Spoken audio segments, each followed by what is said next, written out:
pues en máquina, son capaces de hacer igual, aún siendo a mano. La prueba evidente que está hecha a mano es que, si os fijáis, aquella última de allí es bastante más delgada que todas las demás. Esa última prensa, pues bastante más delgada que todas estas.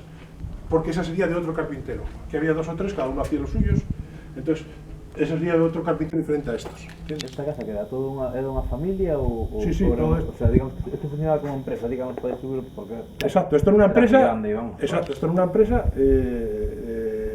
A ver, las salazones en Galicia fueron explotadas, digamos así, en plan industrial, porque ya la salazón ya existía en Galicia, pero explotada en plan industrial, en plan así y tal, claro, la trajeron los catalanes, ¿no? En particular, y un italiano en la zona de Portosón y tal, pero bueno, la gran mayoría eran todos catalanes.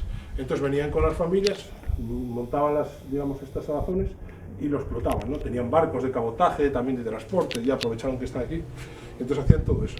Y después, con el tiempo, pues eso, la salazón dejó de ser rentable, porque claro, es intensiva en mano de obra, solamente tienes que ver aquí 32 presas, ya tienes que tener 32 paisanos trabajando aquí ya, más después los paleadores, las varilladoras, y para descargar el pescado podían ser las varilladoras perfectamente.